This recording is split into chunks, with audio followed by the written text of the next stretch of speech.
النهارده بنتكلم برنامج النكته البايخه. ابوخ نكته هتاخد عليها 100 جنيه. اوكي؟ اوكي قول.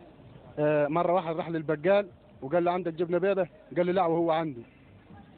ايه يا عطيه ده؟ مفيش ابوخ من كده، اجيب لك عندك حق، هو فعلا هي مش محتاجه ابوخ من كده بصراحه يعني. انا لو في ده اديها لك والله. لا ما هتاخدها اطمن. بس انا ما ينفعش حكم في البرنامج معاك. مفيش مشاكل. هناخد 2 من الجمهور يحكموا عليك. موافق؟ موافق خلاص. طيب هناخد مين؟ طب في حد هناك؟ ايوه. اوكي ايوه ماشي. اهلا بيك، اسمك؟ انا خالد ابراهيم. اهلا بيك يا خالد. بسنت. اهلا بيك يا بسنت.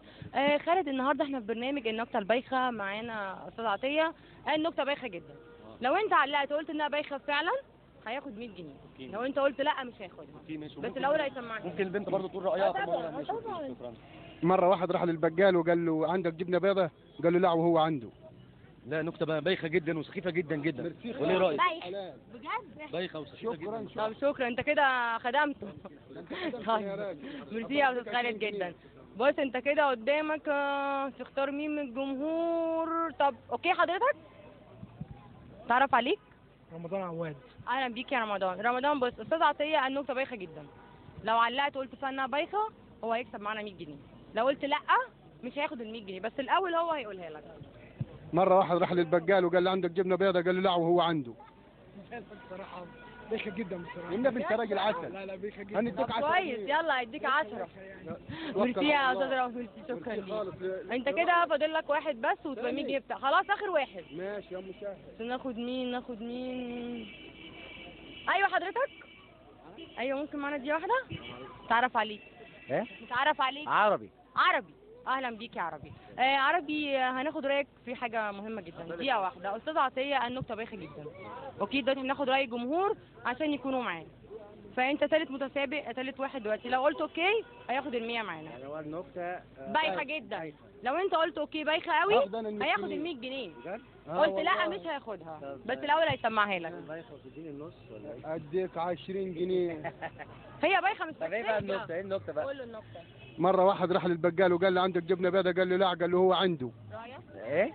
واحد راح للبقال قال له عندك جبنة بيضة؟ قال له لا وهو عنده. وهو عنده جوه؟ اه. عنده جوه؟ عنده جوه؟ ايوه. ايه يا عم فرحان مالك؟ يا ست دي دخل. ايه ده عجبتك؟ ايه؟ النكتة دي موت. دي نكتة. يعني هو بيقول له عندك جبنه قال له لا وهو ما عنده. عجبك قوي. يا نهار اسود. ده انت دمك خفيف قوي. ده العسل يا راجل. يا شربطات. هات لنا واحد غيره. لا ما خلاص ده الثالث. انت كده خسرت معانا ال 100 جنيه. يا ست ده دخل فرحان اساسي. فرحان ايه؟ لا هو كده خسر. انت كده خسرت. جامده. وانا لو ده مش من البلد. والله لو منك. لا رايه برضه لازم ناخد فيه. من يا فرح يا عسل. ايه يا واد السكر اللي اغوص فيها انا. بس جامده بجد. انا احييك. صحيح وتديها. هو اسمه ايه؟ استاذ عطيه. عطيه. عليا عطيه. انت كده عطيه. وانت كده يا اخوي كده. والله العظيم. كنت هبه كده لو خدت 100 جنيه. خلاص انت خسرت. طب انا ممكن اقول نكته بايخه؟ طبعا. واخد 100 جنيه؟ قول. يقول لك ده دخل على طمع يا حاجه. لا ما انا هقول لك نكته بايخه بقى من حقي بقى. الله. اتفضل قول. بيقول لك مره لقوا تريلا نايمه على جنبها واربعه توك توك بيرضعوا منها. عجبتك قوي. لا دي ابوخ من اللي انت قلتها.